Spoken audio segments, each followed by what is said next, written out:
Social মিডিয়ায় নতুন trend বিষধর সাপ রাসেল ভাইপার। কেউ কেউ যার নাম দিয়েছে কিলিং মেশিন।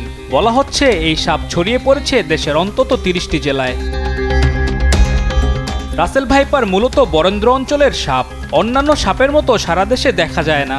গবেষকরা বলছেন এই সাপের বাস পদ্মা তীরের কয়েকটি জেলা ও আশেপাশের চরাঞ্চলে। অনেকেই যেভাবে অন্যান্য সাপ নিয়ে পোস্ট দিচ্ছেন বা যেভাবে রাসেল ভাইপারকে একেবারে খুনি হিসেবে সাব্যস্ত করছেন, আসলে ব্যাপারটা সেরকম না। আমাদের বরেন্দ্র অঞ্চল এবং রাজশাহী, দিনাজপুর, পঞ্চগড় এইসব অঞ্চলে অনেক আগে থেকেই সাপটা ছিল। বর্তমানে যেটা বললাম যে আমাদের যে পদ্মা নদী এবং এর যে শাখা নদী, এইটা ধরে ডাউন স্ট্রিমের দিকে যাচ্ছে। তবে নিজেদের রূপ পাল্টে ব্যাপকভাবে বংশবিস্তার করছে রাসেল ভাইপার। সোশ্যাল মিডিয়ায় বলা হচ্ছে একেবারে 60 থেকে 70টি বাচ্চা প্রসব করে এ সাপ। তবে তা সম্ভব না বলে জানান গবেষকেরা। রাসেল ভাইপার রূপ পাল্টেছে, নতুন রূপে আসছে। আমি সেখানে দেখলাম একটি অজগরের ভিডিও ছবি দিয়ে সেখানে পোস্ট দিয়েছেন। এতে আতঙ্ক আরও বাড়ছে। আসলে রূপ পাল্টানোর কোনো সুযোগই নেই, কারণ সরাসরি বাইরে ডিম দেয় না, ডিমটা বডি ক্যাভিটিতে থাকে, সেখান থেকে বাচ্চা ফুটে বের হয় এবং 20টা থেকে 40টা পর্যন্ত বাচ্চা দেয়। রাসেল ভাইপার তেরে এসে কামড়ানোর দাবিও সঠিক নয় বলে জানিয়েছেন দীর্ঘদিন যাবৎ সাপ উদ্ধারে কাজ করা মাহফুজুর রহমান।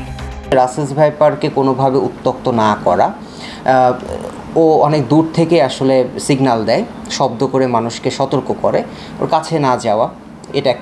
ওর তো একটা নির্দিষ্ট আওতা আছে, তার মধ্যে গেলেও বাইট করতে পারবে। একটু সতর্ক হলেই বিষধর ওই সাপের কামড় থেকে বাঁচা সম্ভব বলে জানান তিনি। রাসেল ভাইপারের সাথে মানুষের মূল কনফ্লিক্টগুলোই হলো নদীর পার্শ্ববর্তী চাষাবাদ হচ্ছে যে জায়গাগুলোতে, আপনার শস্য ক্ষেত, ফসলের মাঠে হচ্ছে কৃষকদের সাথে। মাঠে নামার আগে তারা একটা গামবুট ব্যবহার করতে পারে। গামবুট ব্যবহার করলে, কারণ রাসেল ভাইপারের অধিকাংশ বাইটই কিন্তু খেয়াল করে দেখবেন পায়ে হচ্ছে, বা অন্যান্য সাপেরও সেটাই হয়ে থাকে। বন বিভাগ বলছে অন্যান্য সাপের মতোই এর অ্যান্টিভেনম রয়েছে। আক্রান্ত ব্যক্তিকে দ্রুত হাসপাতালে নেওয়া হলে তাকে বাঁচানো সম্ভব।